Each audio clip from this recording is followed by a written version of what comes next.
레위기 9장까지 읽었습니다. 추운 날씨 속에서 새벽을 깨우신 여러분들에게 하나님 크신 은혜와 평강이 함께 하시기를 원합니다. 온라인으로 동참한 우리 선김의 가족들에게도 같은 은혜를 베풀어 주시기를 원합니다. 설 명절 잘 지내셨죠? 이제 일상으로 돌아왔습니다. 다 잊으시고 또 기도하고 찬양하고 말씀 속에서 승리하고 일상의 삶 속에서 날마다 건강으로 하나님 이끌어 주시고 믿음으로 승리하시는 겨울 날씨 속에서도 늘 이기며 가시는 모두가 되실 수 있기를 원합니다. 이스라엘 백성들은 하나님이 사랑하시는데 너무너무 사랑하셔서 일일이 다 말씀해 주시는 거예요. 이게 간섭하는 것 같고 뭐 그냥 나무라는 것 같고 그래도 이게 얼마나 큰 사랑인지 몰라요. 간섭해 주지 않으면 멋대로 살거든요. 일일이 그 길을 제시하고 가르쳐 준다는 게 얼마나 중요한지 몰라요. 제가 명절에 갔는데 예배 다 드리고 재정부 다 마감하고 가니까 2시가 넘었더라고요. 근데 그때까지 이제 식사 안 하고 다 기다리고 있는 거야. 내가 가기만 이제 기다리고 있는 거죠. 가서 이제 예배 드리고 예배 다 드리고 식사 한 30여 명 모였더라고요. 30여 명. 이 손자까지야. 강자 돌림, 제자 돌림, 정자 돌림까지가 한 30명 돼. 이제 정손자까지 있으니까 더 늘어날 거야, 이제 거기. 예배 드리고 이제 식사를 하는데 집이 좁으니까 이게 뭐 강자 돌림 먼저, 2차 제자 돌림, 3차 정자 돌림, 이거 아유, 너무 복잡해. 그래서 제가 교통 정리를 해줬습니다.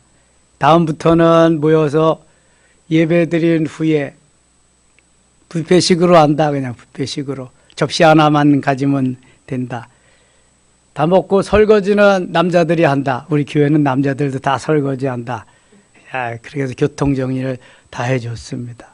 그전에는 옛날 그 한옥 그 속에서 복잡하게 좁고 근데 이제 다 이사를 했어요. 빌라, 새 빌라로. 그러니까 좀 넓어지고 깨끗해지고 그랬으니까 그렇게 얼마든지 해도 될 것 같아. 이렇게 하고 나서 일정을 또 하네. 그때 밥 먹기 전에 세배 받았죠. 세배 받으면 세뱃돈 줘야 되냐. 세뱃돈 주고 그다음에 다 끝난 다음에 윷놀이 하고 윷놀이는 우리가 삼형제니까 첫째 형님 팀, 둘째 형님 팀, 셋째 우리 팀. 첫째가 이겼습니다. 첫째가. 세 팀이 해가지고. 그렇게 하고 이제 오후에 올라왔는데요. 이 명절도 옛날 같으면은 다 제사 드리고 그랬는데 이제 다 그거 부셔버리고 태워버리고 예배 드리고 이제 하루를 시작하니까 너무 좋잖아요. 그래서 예수 믿어야 우리가 하나님 앞에 복 받고 잘 살 수 있다. 우리나라가 예수 믿고 이렇게 잘 살고 세계적인 부유한 나라가 됐다. 쭉 얘기를 했습니다. 예수 믿지 아니하면 우상을 섬기는 거고 우상을 섬기는 민족은 하나님이 징계하시고 이제 그런 거니까. 이스라엘 백성들이 하나님이 간섭해 주시고 복을 주셔서 잘 살게 된 거지. 이런 게 다 하나님이 간섭해 주시는 말씀이잖아요. 우리들에게도 일일이. 민수기는 광야 39년의 여정인데 우선 군대에 가서 싸울 만한 사람 몇 명이냐? 민수기 1장 46절에 보니까 몇 명이에요? 60만 3,550명. 다 계수한 다음에 그다음에 하나님 앞에 성막에서 제사를 드립니다. 그리고 이제 출정식 하는 거야. 출발하는 거야. 그 전에 감독된 자, 지도자들이 먼저 제물을 드립니다. 예물을 드립니다. 족장들이 그 위에 지도자들이 예물을 다 드리고 그다음에 준비를 이제 다 해서 그 하는 것들이 여기 쭉 그 7장에 나와 있습니다. 읽는데 한참 걸렸는데요. 83절, 84절 가겠습니다. 84절. 이는 곧 제단에 기름 바르던 날에 이스라엘 지휘관들이 드린 바 제단의 봉헌물이라. 은쟁반이 12이요 은바리가 12이요 금그릇이 12이니 은쟁반은 각각 130세겔 무게요 은바리는 각기 70세겔 무게라.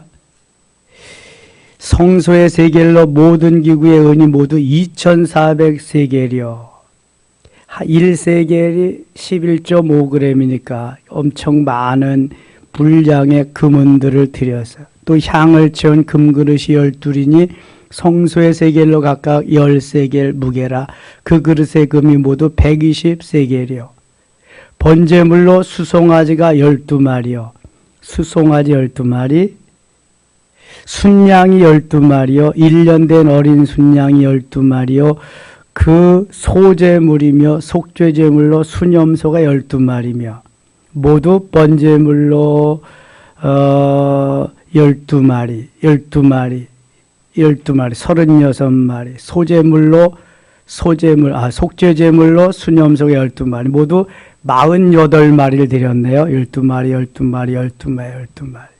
85절 화목제물로 수소가 24마리요 순양이 60마리요 순념소가 60마리요 1년 된 어린 순양이 60마리라. 이는 제단에 기름 바른 후에 드린 바 제단의 봉헌물이라. 24마리 순양이 60마리 순념소가 60마리 1년 된 어린 순양이 60마리 204마리네요. 그래서 모두 48마리하고 204마리하고 합치니까 252마리. 아니 조그만 그 회막에 뭘 이렇게 많이 드려. 그냥 한 마리 두 마리 들여서 출정식하고 떠나면 되는 거지 왜 이렇게 많이 드릴까. 만일 가룟 유다가 그때 있었으면 쓸데없는 짓 하고 있네. 이거 한 마리만 드리고 다 나머지는 가난한 사람들 나눠주는 게 좋은 일 아니겠어? 분명히 그랬을 거예요. 그렇죠? 이게 하나님 앞에 드리는 게 뭐 계산이 이게 뭐 되는 거예요? 감사하고 감격하면서 출애굽해서 자유인 되게 하시고 하나님 마음껏 섬기게 하시고 이제 하나님 애굽 사람들에게 금은 보화 빼앗아서 주시고 그냥 소, 양, 염소, 뭐 낙타 이런 것들 다 주셨는데 이제 회막 만들어서 다 제사법 가르쳐 주시고 이제 광야 나머지 39년 세월 행군해야 될 텐데 얼마나 감사해요. 하나님 앞에 감사를 드려야지. 감사해요. 감사하면서 그래서 이렇게 252마리나 되는 제물을 하나님 앞에 드리게 돼서 18절 89절 모세가 회막에 들어가서 여호와께 말하려 할 때 증거궤 위 속죄서 위에 두 그룹 사이에서 자기에게 말씀하시는 목소리를 들었으니 여호와께서 그에게 말씀하심이었더라. 지성소에서 속죄소에서 하나님이 말씀하시는 것을 들었다. 하나님 앞에 드리고 나서 자, 역대상 29장에 보면 다윗이 설계도를 솔로몬 성전의 설계도를 받고 나서 본인은 성전을 짓지 못하지만 하나님 앞에 감사하면서 3,000마리의 제물을 드립니다. 3,000마리. 솔로몬이 왕이 되고 제일 잘한 일이 뭐라 그랬어요? 1,000번제를 드려요. 왕이 되고 나서 솔로몬이 1,000마리의 양을 드립니다. 하루에 한 마리씩 1,000날을 드렸던 한꺼번에 1,000마리를 드렸던 엄청난 양을 드립니다. 그리고 솔로몬이 솔로몬 성전을 건축하고 봉헌식 때에 얼마나 많은 짐승을 드리냐면은 14만 2천 마리의 소와 양을 드립니다. 여러분, 그 작은 성전에 몇 날 며칠 이거 언제 다 드리겠어요?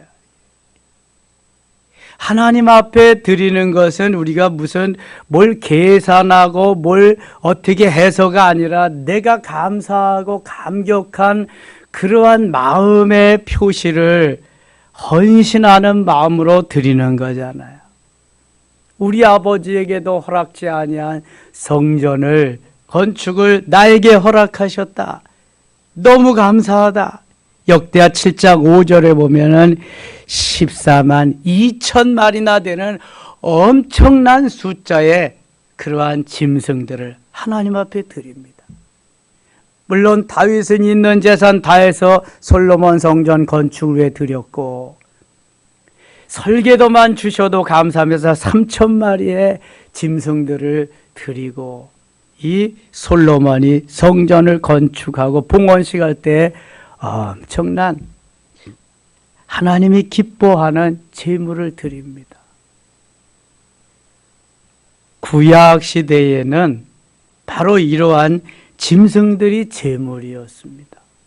신약 시대는 예수님이 단번에 제물 되어 주셔서 더 이상 그러한 짐승이 죽어가는 제물은 필요 없지만 우리 자신이 죽어져 가야 되고, 그 다음에 하나님이 우리로 하여금 움직일 수 있게 하시고 우리로 하여금 일할 수 있게 하셔서 그 정성으로 더불어 하나님 앞에 드리는 것입니다.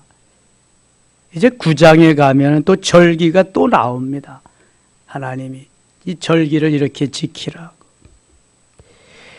8장 갑니다. 8장에는 특별히 등잔대를 만들어 등잔을 해서 하나님 앞에 불을 밝히는 그러한 말씀이 있습니다.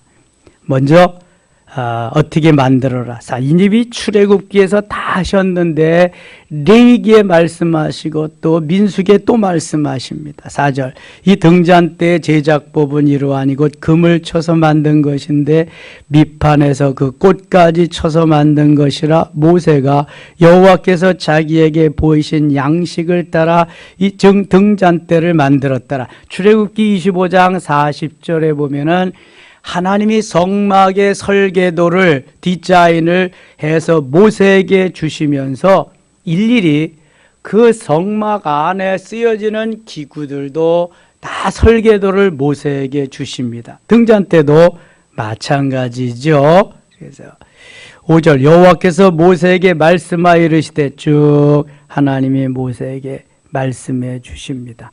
20절 가겠습니다. 20절 모세와 아론과 이스라엘 자손의 온 회중이 여호와께서 레위인에 대하여 모세에게 명령하신 것을 다 따라 레위인에게 행하였으니 했으되 곧 이스라엘 자손이 그와 같이 그들에게 행하였더라. 레위인은 성막에서 회막에서 봉사하는 일만 하니까 레위인들에게 다 지시했어. 21절 레위인이 주의 스스로 깨끗하게 하고 그들의 옷을 빨매 아론이 그들의 여호와 앞에 요제를 드리고 그가 또 그들을 위하여 속죄하여 정결하게 한 후에 레위인이 회막에 들어가서 아론과 그의 아들들 앞에서 봉사하니라. 여호와께서 레위인의 일에 대하여 모세에게 명령하게 하신 것을 따라 그와 같이 그들에게 행하였더라.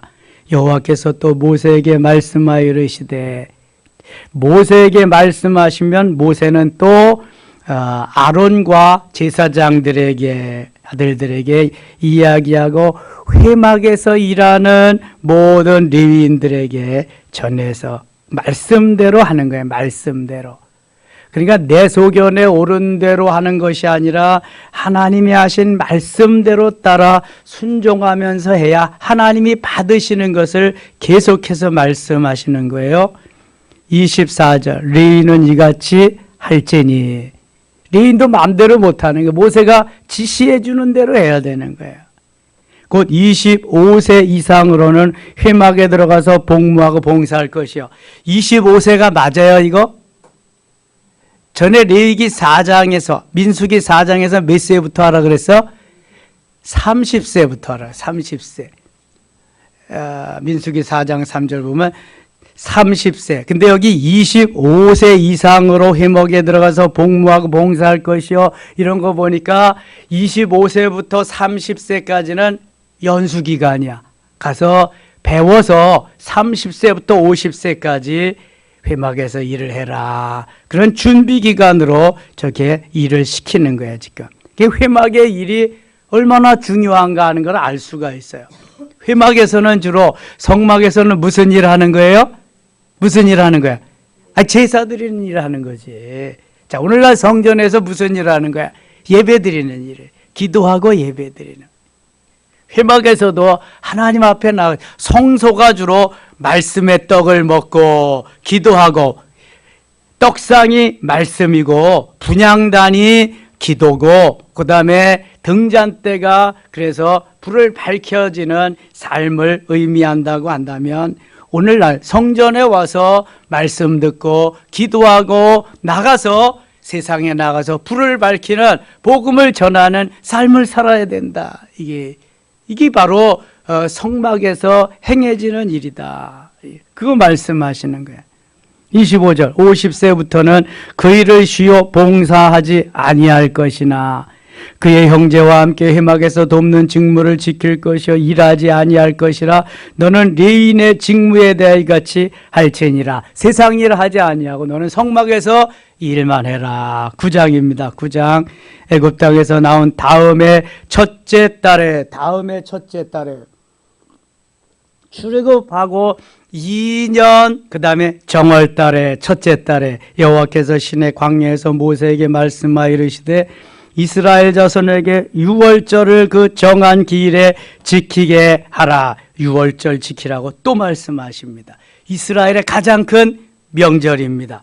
유월절은 유대력으로 1월 14일에 유월절을 지키는 거예요. 15일부터 21일까지 일주일 동안 무교절 기간이라 무교병, 무교전병, 그리고 쓴 나물을 먹으면서 일주간을 지내는 거예요. 출애굽한 것을 기념하는 절기, 해방절이에요. 지키는 것입니다. 자, 2절 보세요. 이스라엘 자손에게 유월절을 그 정한 기일에 지키게 하라. 그 정한 기일 곧 이달 14째 날 해질 때에 너희는 그것을 지키되 그 모든 율례와 그 모든 규례대로 지킬지니라. 1월 14일 저녁이 되면 아침이 되니는 첫째 날에 저녁의 시작이거든. 그들이 모세가 이스라엘 자손에게 명령하여 유월절을 지키라 하며 그들이 첫째 날 14째 날 해질 때 시내 광야 유월절을 지켰으되 이스라엘 자손이 여호와께서 모세에게 명령하신 것을 다 따라 행하였더라. 9절 가겠습니다. 9절. 여호와께서 모세에게 말씀하여 이르시되 이스라엘 자손에게 말하여 이르라. 너희나 너희 후손 중에 시체로 말미암아 부정하게 되든지 먼 여행 중에 있다 할지라도 여호와 일에 마땅히 유월절을 지키되 둘째 달 14째 날 해질 때에 그것을 지켜서 어린 양 무교병과 쓴 나물을 아울러 먹을 것이요. 하나님이 유대력에 말씀하신 것은 아비벌, 그러니까 니산원이라고도 하고 아비벌이라고도 하는 1월 달에 6월 달을 지키라 그래서요. 제가 며칠 전에 이거 말씀드렸죠. 태양력은 성경력, 유대력보다 얼마나 앞선다? 2달, 2개월. 우리도 음력이 느리잖아요. 양력이 빠르고. 유대 나라가 주로 음력, 태음력과 그런 걸 유대력으로 이렇게 쓰기 때문에 한 2달 정도 느린 거예요. 그러니까 헷갈리게 하지 말고 우리 날짜로 태양력으로 3월 14일 날 6월절을 지킨다. 3월 15일 날 그때부터 일주간 동안 무교절을 지킨다. 이렇게 생각하면 되겠어요. 그 다음에 6월절 후 며칠이 지난 다음에 오순절이 온다 그랬죠? 50일이니까 오순절이니까 50일. 6월절 지난 다음에 50일. 그래서 오순절이에요. 7일씩 7주 지난 다음에 오는 절기라 그래서 77절이고 처음 익은 열매를 드린다 그래서 초실절이고 보리와 밀을 드리는 절기라 그래서 맥주절. 근데 레위기 23장에만 초실절을 특별히 거기에 표현하고 있는데 유월절을 지키면서 안식일이 오면 안식일 다음 날부터 한 주간을 초실절로 지켜라. 그것이 레위기 23장에만 있어요. 나머지는 유월절, 오순절, 맥추절, 초실절, 칠칠절이 같은 절기인데 거기만 따로 떨어져 있다는 거 제가 말씀드렸어요. 그 다음에 그러니까 3월에 유월절, 5월에 오순절, 그 다음에 장막절을 몇 월에 온다 그랬어요? 장막절은 7월인데 7월에 장막절이 오면은 우리가 지키는 맥주절하고 겹쳐요. 그러니까 헷갈리니까 이것도 태양력으로 하자고요. 태양력으로는 9월이야. 7월보다 2개월 앞서니까 태양력이 9월이란 말이에요. 9월. 그래서 장막절, 초막절, 또 무슨 절? 수장절. 이렇게 되는 거예요. 장막절, 초막절 하는 것은 이스라엘 백성들이 광야에서 초막을 텐트를 치고 지내던 시절을 기념하는 절기예요. 그래서 장막절, 초막절, 수장절은 1년 농사 진 것을 하나님 앞에 감사하는 절기다. 그래서 수장절, 추수감사절이에요. 그래야 맞잖아요. 3월절, 6월절, 5월절, 맥주절, 오순절. 그래야 우리가 5월에 봄에 보리밀 수확해서 드리니까 7월 첫 주를 우리가 맥주절로 지키는데 그렇죠? 그리고 추수감사절은 9월달이다. 9월달. 추석이 우리 9월달에 있잖아요. 그래서 9월 추석 때 추수감사절 지키는 교회도 있다 말씀드렸어요. 그래서 3월, 5월, 9월로 이렇게 정리를 하면 헷갈리지 않습니다. 왜냐하면 7월 1일이 나팔절이고 7월 10일이 속죄일이고 7월 15일이 장막절이니까 그게 거기에 다 한꺼번에 있으니까 이게 헷갈린다고. 우리 태양력으로는 그때가 맥추절인데 그래서 2개월 태양력이 앞서니까 9월 달로 하면은 9월 1일이 나팔절, 9월 10일이 속죄일, 9월 15일이 뭐예요? 장막절, 초막절, 수장절이다. 이해가 가시나요? 다시 한번. 3월 달에 유월절, 5월 달에 오순절, 9월 달에 장막절. 그러면 되는 거야, 이게. 3월, 5월, 그 다음에 넉 달 지나서 장막절. 성경에 나오는 그러한 날짜보다 2달 앞선다. 태양력이. 성경은 성경력하고 유대력하고는 우리가 쓰는 날짜보다 2달 느리다. 이렇게 생각하면 되겠습니다. 그러면 우리의 절기하고 저들이 쓰는 절기하고 헷갈리지 않기 때문에 그런 거예요. 아니면 두 가지를 다 머릿속에 넣어서 그렇게 하시든지. 그건 자유입니다. 자유. 자, 12절 가겠습니다. 12절. 아침까지 것을 조금 더 남겨두지 말며 그 뼈를 하나도 꺾지 말아서 6월절 모든 율례대로 지킬 것이니라. 그러나 사람이 정결하지도 하고 여행 중에도 있지 아니하면서 6월절을 지키지 아니하는 자는 그 백성 중에서 끊어지리니 그런 사람은 그 정한 길에 여호와께 헌물을 드리지 아니하였은즉 그의 죄를 담당할지며. 그러니까 어떤 중에서도 예물은 헌물은 드려야 죄를 용서함 받을 수 있다는 거예요. 만일 타국인이 너희 중에 거류하여 여호와 앞에 유월절을 지키고자 하면 유월절 율례대로 그 규례를 따라서 행할지니 거류민에게나 본토인에게나 그 율례는 동일할 것이니라. 거류민도 같이 해야 된다. 15절입니다. 성막을 세운 날에 구름이 성막 곧 증거의 성막을 덮었고 저녁이 되면 성막 위에 불 모양 같은 것이 나타나서 아침까지 이르렀으되 항상 그리하여 낮에는 구름이 그것을 덮었고 밤이면 불 모양이 있었는데 구름이 성막에서 떠오르는 때에는 이스라엘 자손이 곧 행진하였고 구름이 머무는 곳에 이스라엘 자손이 진을 쳤으니 무슨 말이냐 하면 이제 다 성막을 철수해서 행진해야 되니까 뭐 광야가 저들이 머무를 곳이 아니잖아요. 광야는 훈련하는 가는 여정 속에 있는 곳이고 저들이 도착해서 살아야 할 곳이 어디예요? 가나안이니까 가나안까지 행군을 해야 되기 때문에 성막을 중심으로 해서 12지파가 포진을 해가지고 행군을 하는 겁니다. 그런데 이 광야에서 구름이 낮에는 더우니까 구름이 저들을 덮어주고 밤에는 추우니까 불이 덮어주는데 불 기둥으로 덮어준단 말이죠. 낮에 밤에는 행군이 어렵잖아요.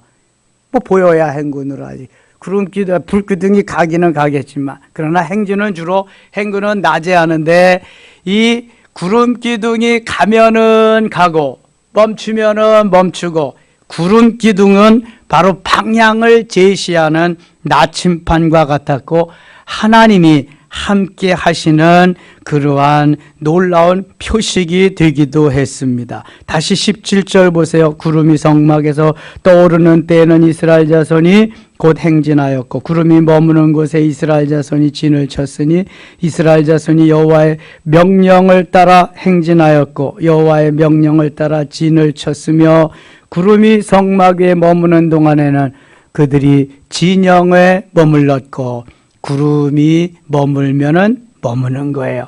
구름이 가면은 가는 거예요.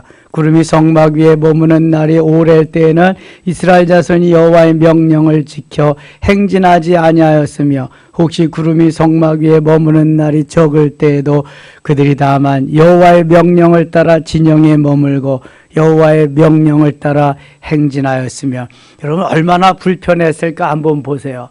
구름이 가면은 내 텐트, 내 장막 철수해서 이제 또 다 가야 되는 거야. 짐이 많으면은 저 뭐 달구지에도 싣고 가야 되고 레위 지파는 성막을 다 철수해서 가야 되고 구름이 머물면 거기엔 멈췄다가 구름 머무는 게 오래되면 다시 이제 거기다가 성막도 세우고 텐트도 치고 해서 거기에 이제 머물고 구름이 가면 또 가고 언제 출발한다 언제 머문다 이런 것도 없어. 그냥 구름이 가면 가고 멈추면 멈추고 우리가 여행을 떠나면은 그 여행사가 하는 대로 일정에 맞춰서 하기 때문에 되게 바빠요. 그런데 여행 일정에 맞추지 아니하고 그냥 자유로운 여행을 떠났다. 그러면 가고 싶으면 가고 묵고 싶으면 묵고 먹고 싶으면 먹고 이런 게 되게 좋아. 이런 게 그냥 너무 그런 일정 속에서 이 이스라엘 백성들이 그런 거야. 오직 그 일정은 누구만 아신다? 하나님만 아시는 거야. 하나님만. 하나님이 모세에게 말씀하시면 이제 되는 거. 그렇지 않으면 이제 뭐 안 되는 거예요.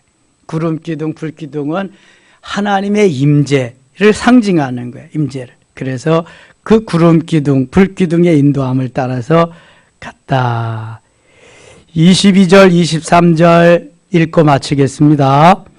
이틀이든지 한 달이든지 1년이든지 구름이 성막 위에 머물러 있을 동안에는 이스라엘 자손이 진영에 머물고 행진하지 아니하다가 떠오르면 행진하였으니 곧 그들이 여호와의 명령을 따라 진을 치며 여호와의 명령을 따라 행진하고 또 모세를 통하여 이르신 여호와의 명령을 따라 여호와의 직임을 지켰더라. 아멘. 명령을 따라 말씀을 따라 명령을 따라 말씀을 따라 잊지 마세요. 여러분 하나님의 말씀을 따라서 그렇게 사는 것이 승리하고 행복한 것임을 계속 말씀하고 있는. 그렇지 않으면 사는 길이 없습니다. 자, 이제 하나님이 오늘 하루 일상에 돌아가서 또 살게 하셨습니다. 말씀에 따라 승리하는 귀한 하루 되시기를 원합니다. 기도합니다. 하나님 아버지 은혜를 감사합니다. 설 명절 연휴가 맞춰지고 일상으로 돌아왔습니다. 하나님 말씀 따라 오늘도 승리한 날 되게 하여 주옵소서. 기도할 때 응답하시고 안수할 때 또 문제가 변해 기적이 되게 하시며 질병이 변해 치료되게 하시며 추운 날씨 속에서도 하나님들 승리케 하여 주시옵소서. 예수님의 이름으로 기도드리옵나이다. 아멘.